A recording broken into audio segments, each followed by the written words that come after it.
Assalamualaikum warahmatullahi wabarakatuh. Alhamdulillahirabbil alamin. Assalatu wassalamu ala asrofil anbiya'i wal mursalin sayyidina wa maulana Muhammadin wa ala alihi wa ashabihi ajmain. Amma ba'du. Alhamdulillah pemirsa, berkat rahmat dan hidayah dari Allah Subhanahu wa taala, kita bisa bertemu lagi dalam program Beranda Dakwah, beraktivitas bernilai ibadah bersama saya Nelly Adami. Salawat serta salam tak lupa kita junjung kepada Nabi besar kita Muhammad Sallallahu Alaihi Wasallam yang telah menuntun kita dari zaman kegelapan menuju zaman terang benderang. Alhamdulillah pemirsa, kali ini kita sudah dapat berjumpa lagi dengan narasumber kita.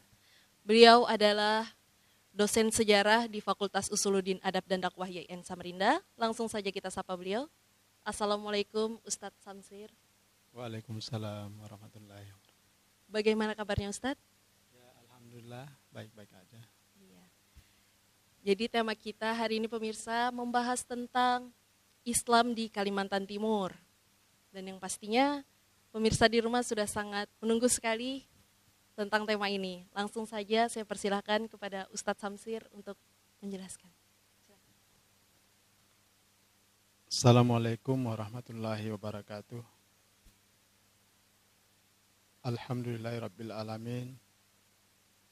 Wassalatu wassalamu ala asyrafil anbiya'i wal mursalin sayyidina wa nabiyyana Muhammad wa ala alihi wa ashabihi ajmain, amma ba'd. Para pemirsa yang hari ini kita akan membahas Islam di Kalimantan Timur, bahwa kita tahu bahwa Islam di Kalimantan ini masih terdapat beberapa versi tentang siapa pembawa Islam dan kapan dan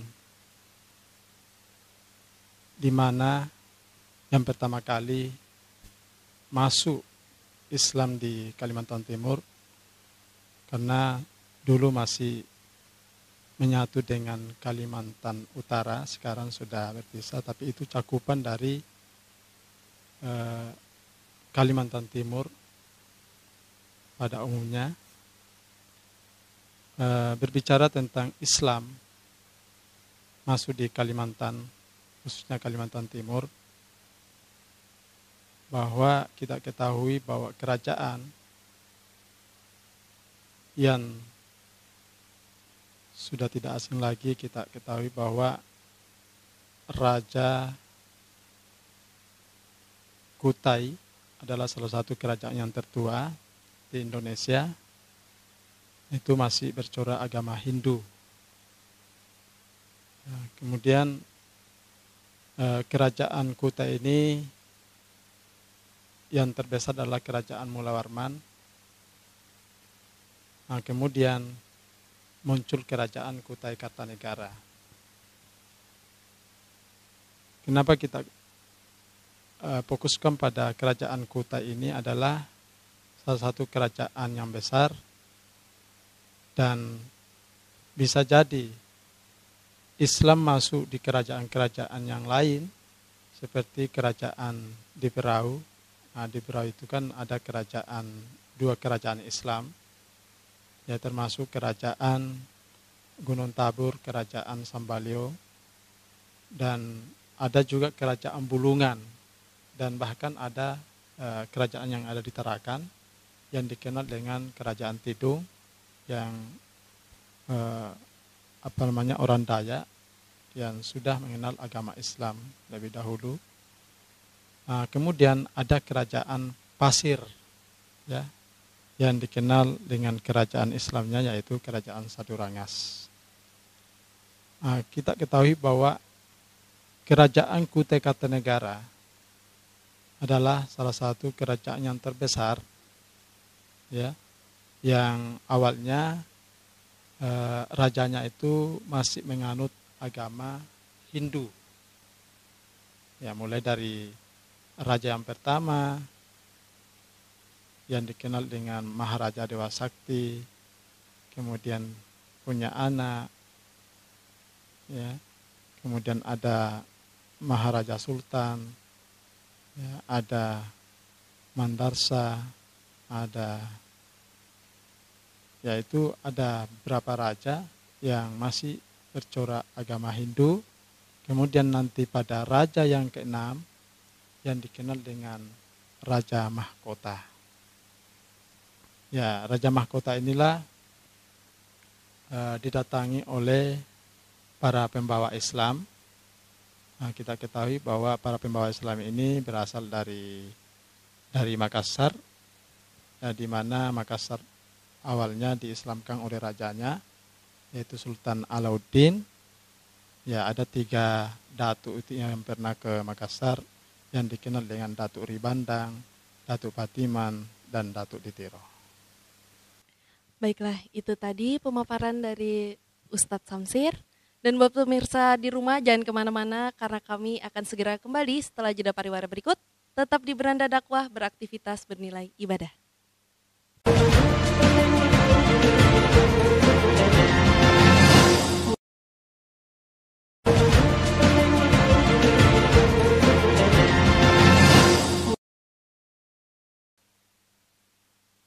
Terima kasih pemirsa masih bersama kami dalam program Beranda Dakwah beraktivitas bernilai ibadah.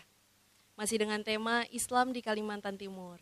Nah, di sini saya akan mempersilakan untuk Ustadz Samsir melanjutkan tausiahnya. Silakan Ustadz. Baik,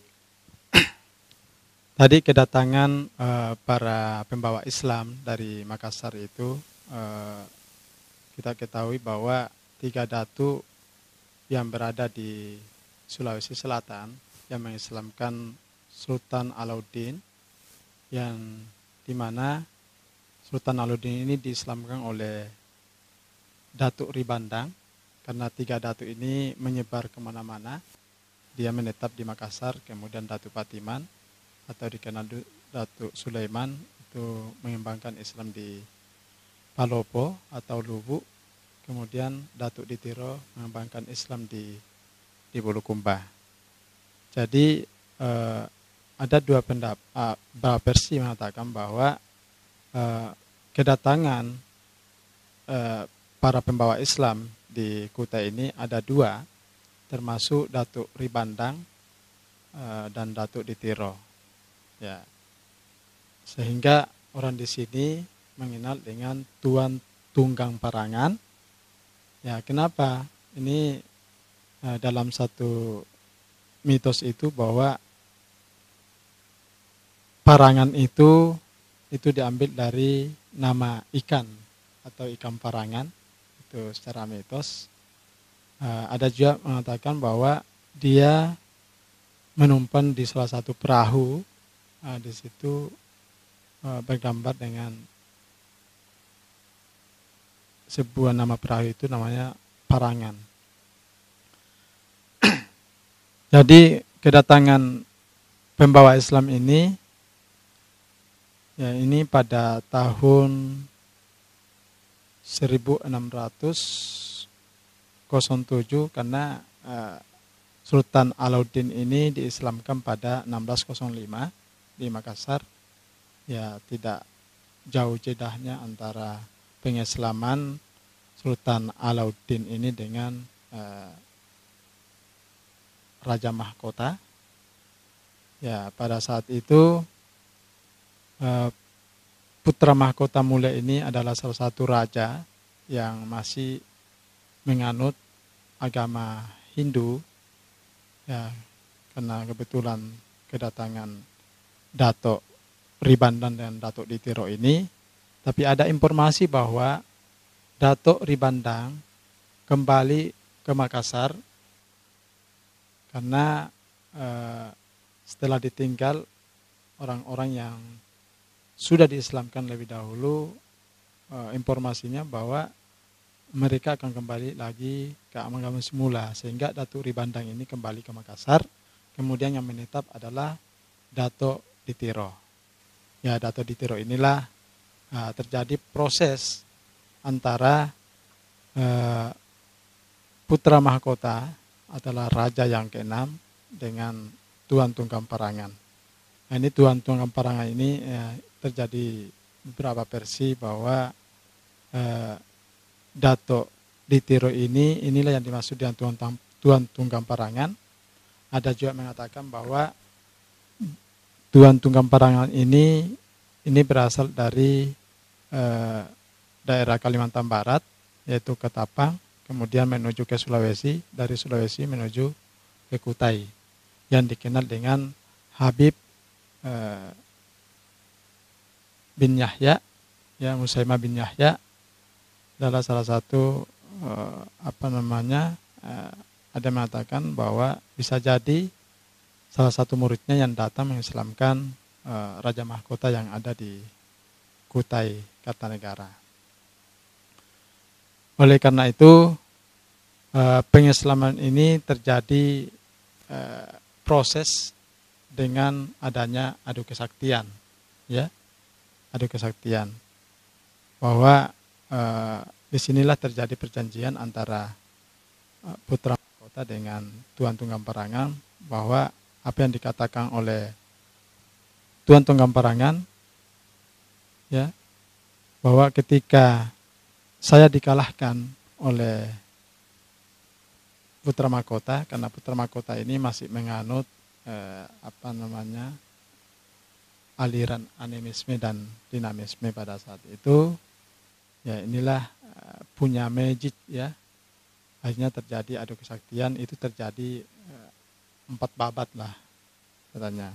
Nah, di sini ada perjanjian bahwa ketika Tuan Tunggang Parangan dikalahkan, mereka akan mengabdi kepada kerajaan. Tapi ketika putra mahkota dikalahkan oleh Tuan Tunggang Parangan, ya mereka harus membaca 2 kalimat syahadat. Ya, sehingga terjadi proses pada saat itu dengan adanya adu kesaktian, maka dikalahkanlah dengan putra mahkota, sehingga beliau mengucapkan 2 kalimat syahadat, sehingga pada saat itu mereka masuk Islam. Kemudian namun kita ketahui bahwa sebelum masuk Islam Raja Mahkota ini memang sudah banyak para pedagang-pedagang Muslim yang sudah melakukan suatu pelayaran dan perdagangan, khususnya di Sungai Mahakam ini, ya, sudah banyak berinteraksi dengan orang-orang Kutai, walaupun masih menganut agama animisme dan dinamisme, tetapi hubungan perdagangan interaksi yang sangat lancar pada saat itu, walaupun rajanya belum memasuki Islam, belum masuk Islam. Baik, Ustaz. Baiklah pemirsa, itu tadi sedikit pemaparan dari Ustadz Samsir, dan kami akan kembali setelah jeda pariwara berikut. Tetap di Beranda Dakwah, beraktivitas bernilai ibadah.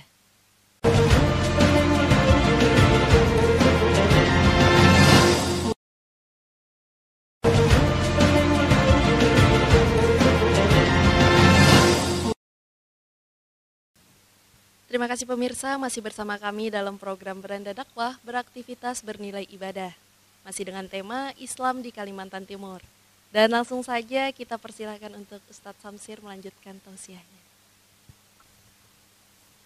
Baik, kita kembali lagi bagaimana proses pengislaman putra mahkota ketika diislamkan oleh Tuan Tunggang Parangan. Kita bisa melihat salah satu makamnya di Kutai Lama, karena Kutai Lama ini adalah salah satu tempat, ya, kerajaan yang berdomisili di Kutai Lama, sehingga sekarang kan berada di Tenggarong. Kenapa? Karena pada saat itu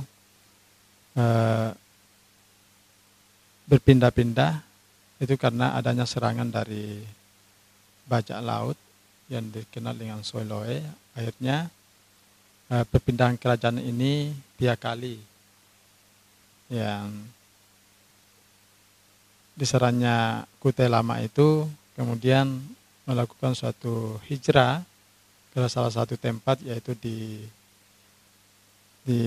kerajaan Pemarangan, ya. Dan di sini di Jembayan, salah satu pusat kerajaan Islam. Kemudian kenapa dipindahkan Tenggarong? Karena itu nanti pada masa Sultan Muslihuddin yang dikenal dengan Aji Imbut, itulah yang memindahkan kerajaan ini ke Tenggarong. Ya, sebenarnya Tenggarong ini bukan nama Tenggarong, tapi namanya Tangga Arung. Itu diambil dari bahasa Bugis, Tangga Arung. Ya, tangga artinya tangga, kemudian Arung itu artinya raja. Tangga Arung. Karena katanya itu orang Tenggarong tidak bisa menyebut Tangga Arung, jadi sehingga dikatakan Tangga Arung. Ya, inilah proses perpindahan kerajaan Islam. Ya, karena kerajaan Islam ini nanti pada masa pemerintahan Putra Mahkota Mulia. Ya, kenapa dikatakan mulia? Karena sudah masuk Islam, ya, masuk Islam pada saat itu. Kemudian dikembangkan oleh anaknya untuk pengembangan Islam, yaitu Haji Dilanggar. Ya, Haji Dilanggar inilah mengembangkan Islam ke beberapa wilayah. Kemudian di Jembayang itu atau salah satu kerajaan Pemarangan ini terjadilah suatu Islamisasi, ya, itu pada masa pemerintahan anaknya Haji Dilanggar itu yang dikenal Haji Sinom Panji Mandapa. Ya, saat itu kerajaan Mula Warman itu masih eksis, masih ada berada di Morakaman, karena kerajaan Mula Warman dengan kerajaan Kutai ini berbeda tempatnya. Kerajaan Mula Warman itu berada di Morakaman, di daerah sebelum Kota Bangun itu ada namanya sebuah kampung namanya Morakaman. Disitulah awalnya kerajaan Mula Warman. Tapi masih pada saat itu ketika Islam masuk di Kutai Kartanegara, yang pada masa itu adalah pemimpinnya atau rajanya bernama Pangeran Sinom Panji Mandapa. Inilah terjadi, menurut informasi bahwa itu terjadi perang antara kerajaan Im Martadipura, ya, dengan kerajaan Kutai Kartanegara. Ya, karena Raja Mula Warman ini masih ada raja yang ke-25, yang 3 orang raja ini digelar 3 kali nobat, ya. Ya, karena ada Dharma Setia, Dharma Guna Setia, Dharma Setia Yuda. Inilah raja yang 3 sekali dikukuhkan. Ya, yaitu Raja Mula Warman. Ya, inilah terjadi perang antara Pangeran Sinom Panji Mandapa. Ya, sehingga ketika dikalahkan kerajaan Mula Warman, maka dikatakanlah kerajaan Kutai Kartanegara Im Martadipura. Ya, satu kesatuan bahwa di Kutai ini sudah melebur jadi satu, kemudian Islamisasinya sudah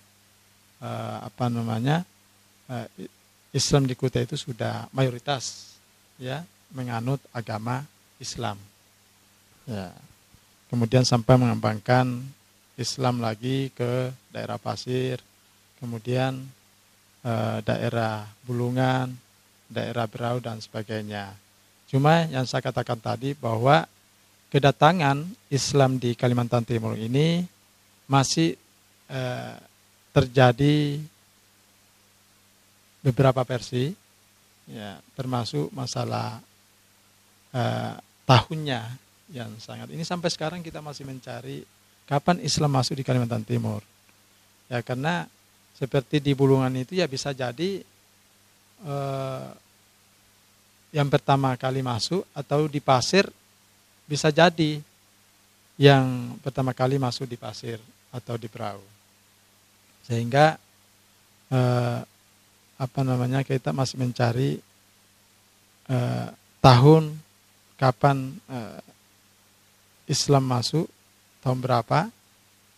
Karena kalau kita lihat di Kutai itu masuk pada abad 17. Kalau saya membaca referensi dari Islam masuk di Pasir, itu abad 16, malah 16. Kalau di Berau, malah pada abad ke-13, berarti tahun 1200-an, Islam sudah masuk di Berau. Begitupun juga di Bulungan, itu ada mengatakan abad 17. Jadi Islam masuk ke Kalimantan Timur itu masih dicari tahu, Ustaz. Iya. Terima kasih, Ustaz. Untuk pemirsa jangan kemana-mana, tetap di Beranda Dakwah, beraktivitas bernilai ibadah.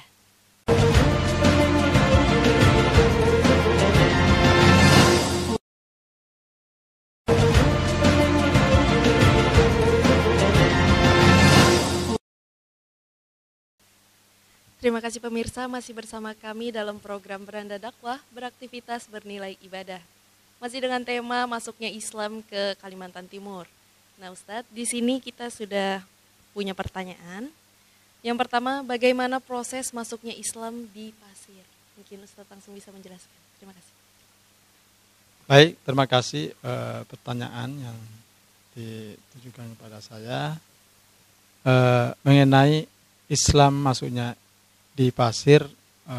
Kita tahu bahwa di Pasir itu ada namanya Raja Petung atau Ratu Petung. Berawal dari Ratu Petung ini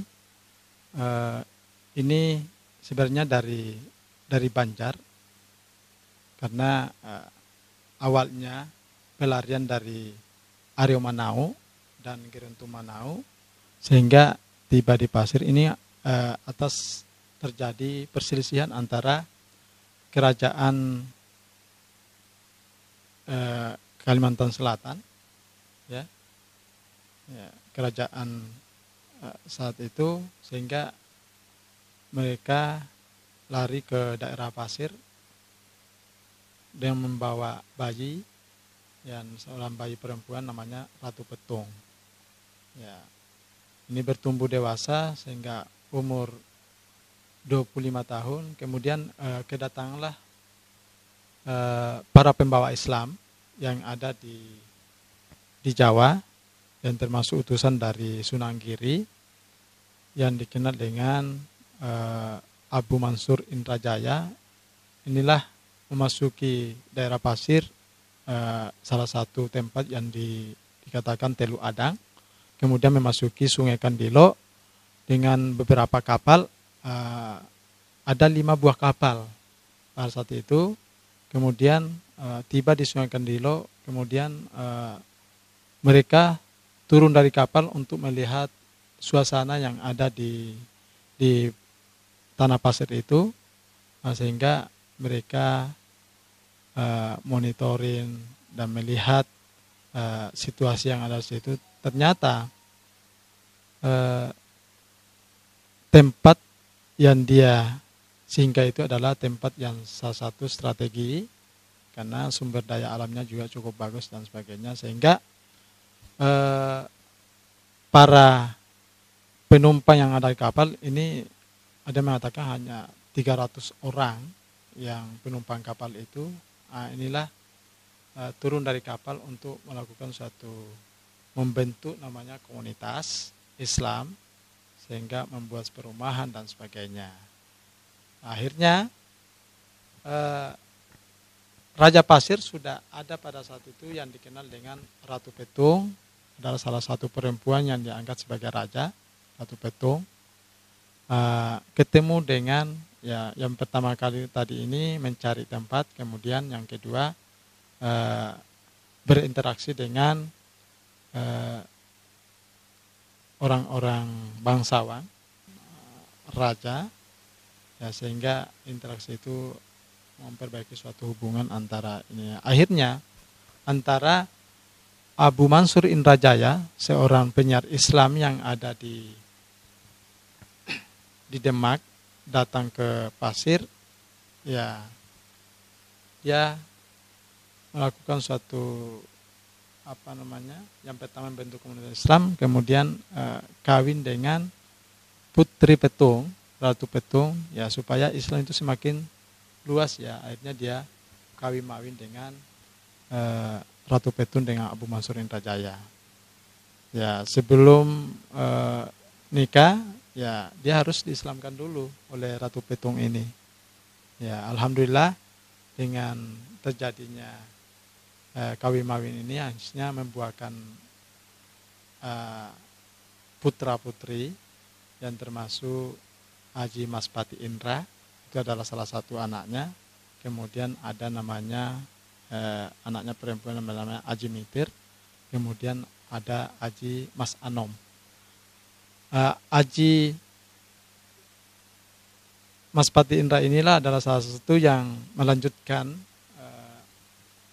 kerajaan yang digantikan oleh ibunya pada saat itu, ya sehingga Islam semakin berkembang dan sebagainya. Kemudian ketika Abu Mansur Indrajaya meninggal, karena Abu Mansur Indrajaya sudah mengembangkan Islam sebelumnya, yang termasuk membentuk komunitas tadi yang saya katakan, kemudian membangun masjid. Jadi ada masjid di sana yang namanya Masjid Daso Itana. Masjid Daso Itana itu artinya dia membangun masjid tidak disemenisasi, ya semata-mata dasar anunya adalah tanah. Ya, ini Daso Itana namanya. Itulah yang dibangun oleh Abu Mansur Indrajaya. Jadi Islam itu semakin luas. Kemudian ketika Abu Mansur Indrajaya ini meninggal, kemudian pada saat itu kan sudah ada juga Khatib Dayan. Khatib Dayan inilah yang mengislamkan Pangeran Samudra yang ada di Banjarmasin. Ya, kemudian Mas Pati Indra ini adalah salah satu pengganti dari ibunya untuk melanjutkan kerajaan, karena kerajaan Islam namanya di sana itu adalah kerajaan Sadurangas. Inilah yang membangkang Islam. Kemudian setelah meninggalnya Abu Mansur Indrajaya ini, kemudian Khatib Dayan ini juga ditinggalkan oleh daerah Pasir. Kemudian Islam itu semakin merosot. Akhirnya pengembangan Islam di Pasir ini ketika Haji Mitir ini kawin salah satu syekh dari Kalimantan Barat, itu utusan dari Banten. Ya. Jadi begitulah tadi proses masuknya Islam di Pasir. Baiklah pemirsa, jangan kemana-mana, tetap di Beranda Dakwah, karena kami akan segera kembali setelah jeda pariwara berikut. Tetap di Beranda Dakwah, beraktivitas bernilai ibadah.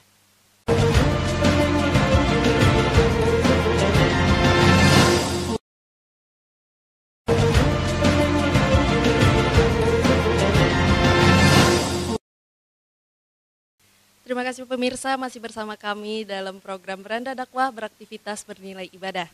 Dan masih menjawab tentang pertanyaan bagaimana proses masuknya Islam di Pasir tadi. Saya persilakan. Baik, saya lanjutkan kembali. Proses Islamisasi di Pasir itu ketika berkembangnya Islam nanti pada Syekh Ahmad Khairuddin ini itu berasal dari Mempawah atau dari Kalimantan Barat. Inilah utusan dari Banten, karena Haji Mas Anom ini ketika kepemimpinannya ini melihat bahwa di Pasir itu sangat merosot Islam, sehingga Mas Anom ini ke Banten dan ke Demak untuk meminta bantuan para ulama-ulama yang bisa membantu Pasir dalam pengembangan Islam, sehingga Syekh Ahmad Khairuddin inilah yang diutus, karena kita tahu bahwa Kalimantan Barat ini adalah salah satu taklukan dari Kesultanan Banten pada saat itu, sehingga mengutus Syekh Ahmad Khairuddin ke Pasir, dan Ahmad Khairuddin itu pun kawin dengan anaknya putra petung yang bernama Haji Mitir. Ya, sehingga Islam semakin luas, ya, di mana kita ketahui bahwa ada yang sangat berkesan di Syekh Ahmaduddin ketika dia melaksanakan ibadah haji ke Mekah, kemudian meninggal di sana. Tapi ada yang berkesan ketika adanya adat istiadat yang dilakukan oleh orang Pasir, seperti Naik Ayun. Itu ada yang ditinggalkan sebuah nyanyian Fatimah, dan di situ huwa Allah, Allahu awal, Allahu akhir. Itu ada nyanyian Fatimah yang ditinggalkan oleh Syekh Ahmad Hurdi. Inilah yang sangat berkesan Islam di Pasir itu. Nah, ketika adanya gelar sultan, ya karena sultan pertama itu adalah namanya Aji Geger, tapi nama sultannya adalah Sultan Alamsyah, Muhammad Alamsyah, Sultan Muhammad Alamsyah. Inilah Sultan Muhammad Alamsyah inilah yang merubah Islam di Pasir itu semakin meluas. Ya kenapa? Rakyatnya diultimatum untuk masuk Islam. Sehingga orang-orang Pasir itu awalnya kita kenal bahwa orang Pasir itu termasuk orang Dayak sebenarnya ya, tapi kalau sudah masuk Islam ya tidak mau lagi dikatakan orang Dayak, karena sudah ya boleh dikata bahwa penduduk Pasir itu sudah bisa dikatakan 90% Islam. Nah, kenapa? Karena di sana juga sudah maju dari segi pendidikannya. Raja yang terakhir itu Sultan Ibrahim Khaliluddin, kalau tidak salah, bahwa itu pernah ditawang oleh Belanda, kemudian dibuang ke Cilacap ya kalau tidak salah. Kemudian setelah itu ada perjanjian kerjasama antara para ulama-ulama Sulawesi Selatan. Ya, termasuk salah satu pesantren yang ada di Wajo itu, yaitu pesantren Asadiyah. Inilah yang membawa Islam semakin pesat, ya, semakin berkembang yang ada di Pasir ketika terjadi perjanjian kerjasama antara para ulama-ulama yang ada di Sulawesi Selatan. Karena siswa-siswa yang ada di Pasir itu kemudian disekolahkan di salah satu pesantren, yaitu pesantren Asadiyah. Ya. Tidak terasa kita sudah berada di segmen terakhir, membahas tentang Islam di Kalimantan Timur. Dan saya persilahkan untuk Ustadz Samsir menyimpulkan dari penjelasannya tadi. Silakan Ustadz. Yang pertama adalah bahwa Islam di Kalimantan Timur ini kita belum bisa mengatakan bahwa siapa yang pertama kali masuk Islam di salah satu kabupaten yang ada di Kalimantan Timur, karena ada beberapa kerajaan-kerajaan kecil ini yang dikatakan kerajaan Islam, dan seperti Berau, di sana ada kerajaan Islam, ada dua, kerajaan Sambaliun dan kerajaan Gunung Tabur. Kemudian ada kerajaan Bulungan dan ada kerajaan Tidung dan ada kerajaan Pasir. Itu adalah salah satu kerajaan-kerajaan kecil, yang termasuk kerajaan yang terbesarnya adalah kerajaan Kutai Kartanegara. Ya. Yang kedua, Islam, para pembawa Islam, kedatangan pembawa Islam di Kalimantan Timur ini terdapat beberapa saluran. Yang pertama, saluran perdagangan, saluran perkawinan, dan saluran pendidikan dan saluran politik. Itu ya. Baik, terima kasih Ustadz. Terima kasih Ustadz atas pemaparannya, terutama untuk saya sendiri sangat berguna sekali. Semoga Ustadz selalu dalam lindungan Allah Subhanahu wa Ta'ala agar bisa kembali memberikan tausiah kepada pemirsa di rumah. Terima kasih pemirsa masih setia bersama kami.